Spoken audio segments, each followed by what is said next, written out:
Yes, my hair is undone. Yes, I still am in my pajamas. Yes, I am incredibly late recording another video. Yes, I did apparently lie and say that I was going to record things when I wasn't. And yes, you're probably going to hear a bunch of construction noises and washer and dryer noises throughout this video. I'm recording a video. It's a miracle today.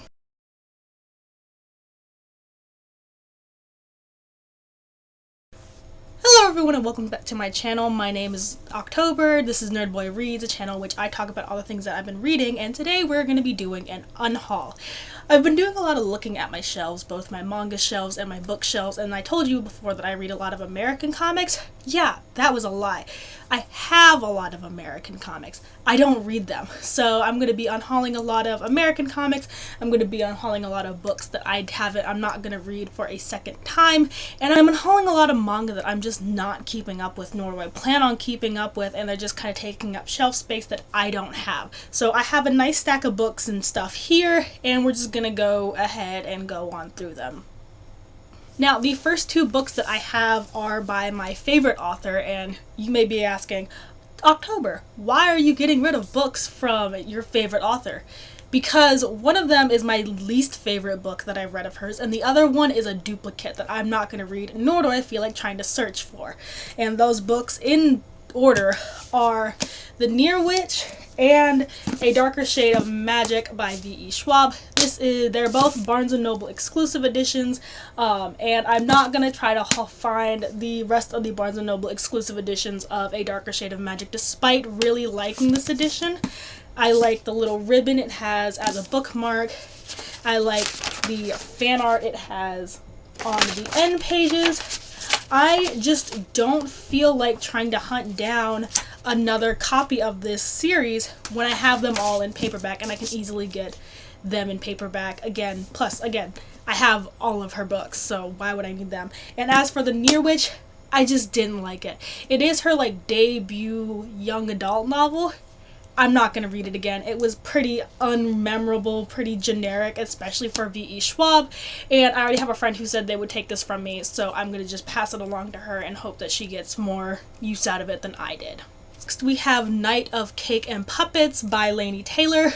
I didn't even finish the Daughter of Smoke and Bone series, but I picked this up because it was a cute little novella with a bunch of illustrations in it, and it was just like a nice little love story. Plus I liked the naked hardback because it has our main characters on it. It follows Kaoru's best friend and her love interest as they get to know each other and get together.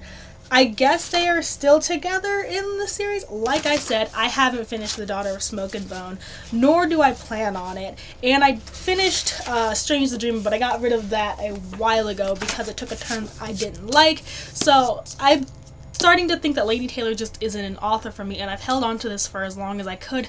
I just don't see myself reading it again, especially if it's just a short little romance between two characters I have no emotional attachment to. For a series, I have even less of an emotional attachment to, so I'm just going to go ahead and get rid of it.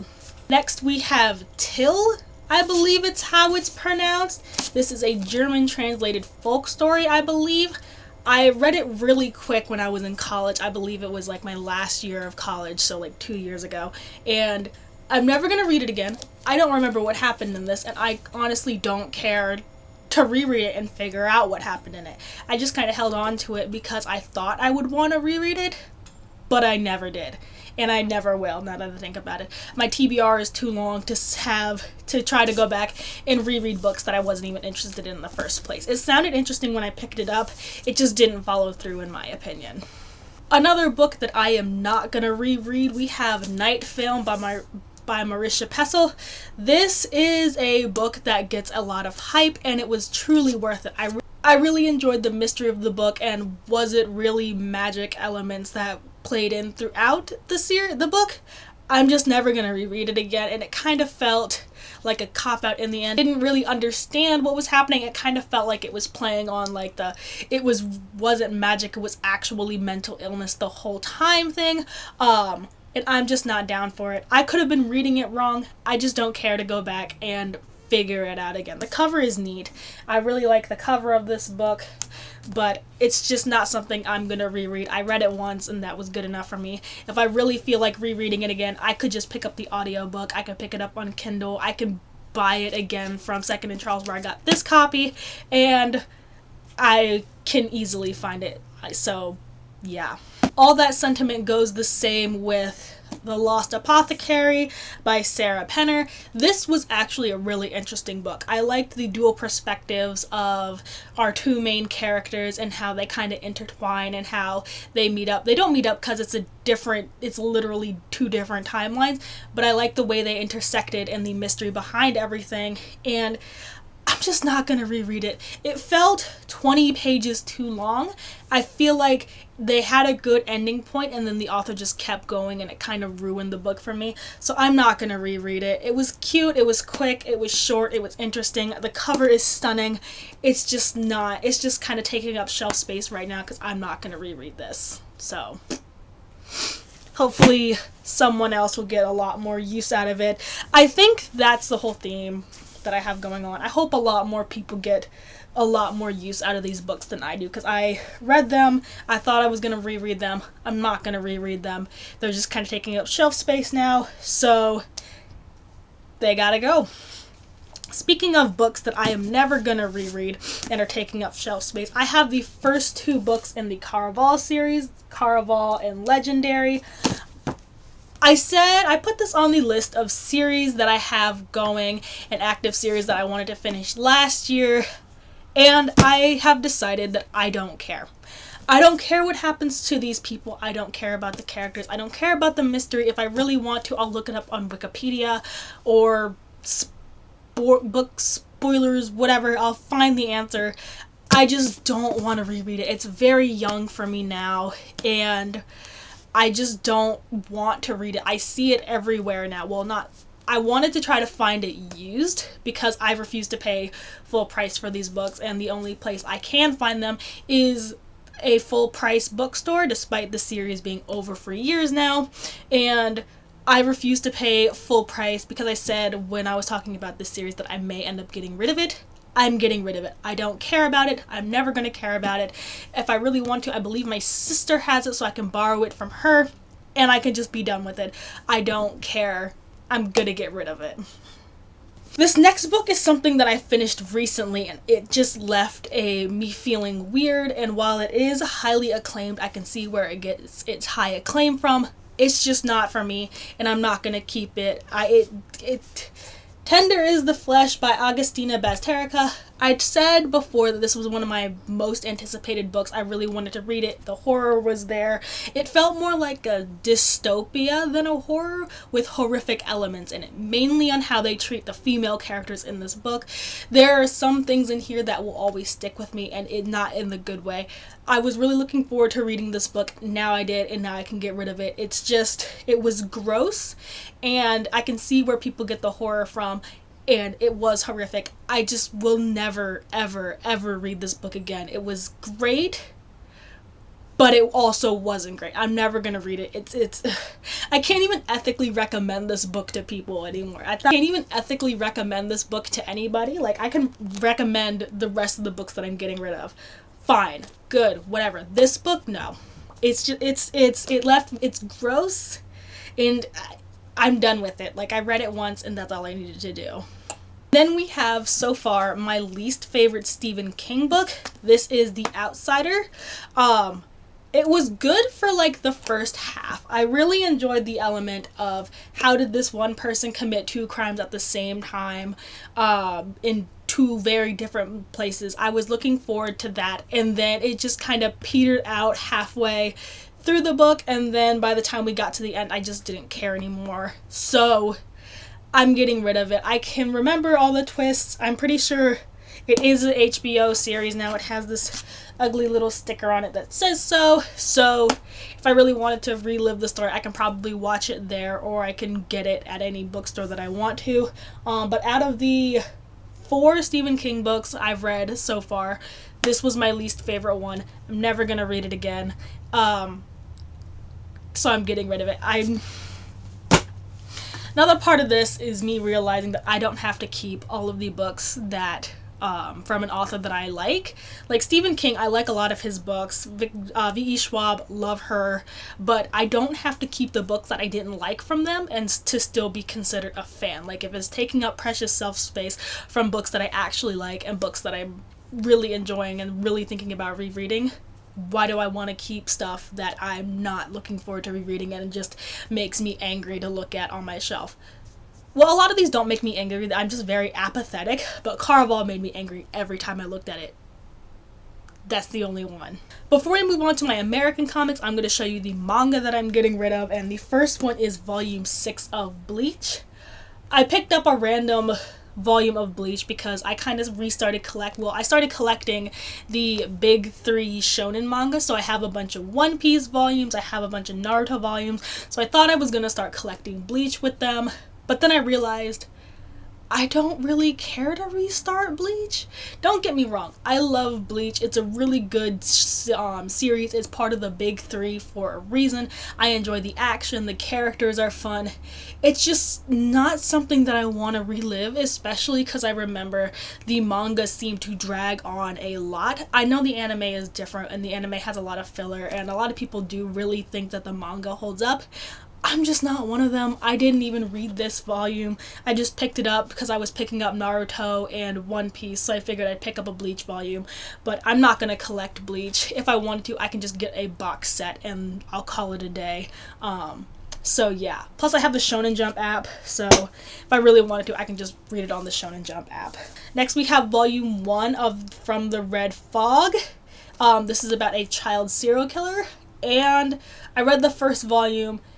I'm not interested in continuing it. The series has like 4 volumes out, and I look at it and I'm just like, I should probably pick that up, but I can't bring myself to do it. So I'm just gonna get rid of it. I know people normally give their manga like 3 volumes to get good, or 3 volumes to see where they are, but I don't have the money to spend like that to just keep picking up volumes that I'm not gonna read, that I have no interest in reading, especially series that leave me just feeling very apathetic. Yeah. These next 2 may get some people mad because the anime just came out, it's getting a lot of hype, and I decided to buy into the hype and get the first 2 volumes of Blue Lock. Don't get me wrong, I like the aspect of a psychological horror soccer manga.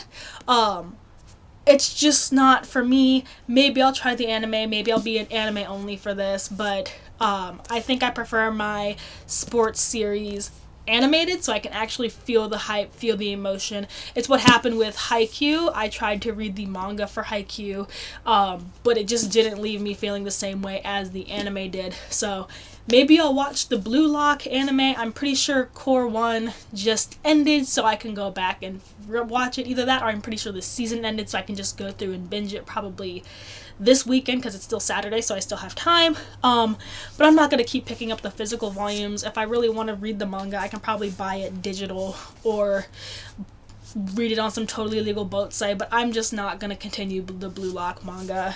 And now I have more shelf space. And now we're on to my massive stack of American comics that I'm going to get rid of. I'm not going to say whether or not I read them or not. I'm just going to rapid fire them because there's like so many I have. I will say though, I read a majority of these and I loved them.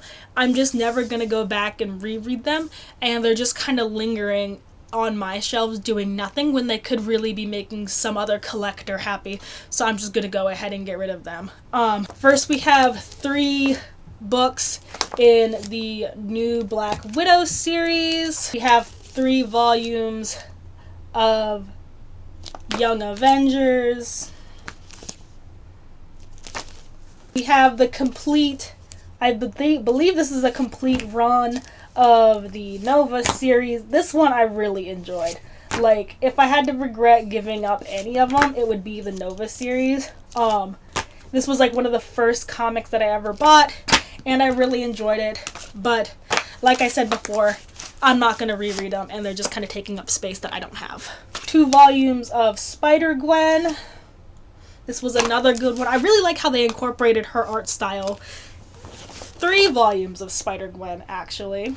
I really enjoy how they incorporated her art style into the Spider-Verse movie, and I can't wait to see her again in the second Spider-Verse movie, but I'm not going to continue on with the comics. We have Doctor Strange Damnation. I picked this one up because I was trying to get over the disappointment that came from Multiverse of Madness, so I picked up a Doctor Strange one. Turns out this is like a volume 2, or it came after something, and I don't know the context, so I'm not going to read it again. We have 2 volumes of Nightwing and Batman the Night of Owls. And then finally, we have just a bunch of Deadpool comics. This was actually like the first Deadpool comic that I ever bought, so I may end up hanging on to this actually, but it's a volume 3. But yeah, I did read all of my Deadpool that I'm getting rid of. I'm just not gonna reread it. Well, I read most of them because I'm pretty sure there's one coming up that I haven't read. And it's this one. I haven't read this one. I don't care to read it. So I'm just going to go ahead and get rid of it. Is it for all of the stuff that I'm giving away. Like I said, I enjoyed a majority of what I have read and what I'm giving away, but I'm just not going to reread them. I'm never going to plan on rereading them, and they're just kind of taking up shelf space that I don't have to give. So hopefully these will all go to someone who actually cares about them and rereads them and treasures them like I cannot do right now. So that's been it. That's been the video. This has been Nerd Boy Reads. I have been October. I hope to see you in the next one, and I hope that next one comes way sooner than this one did. Yeah. Bye.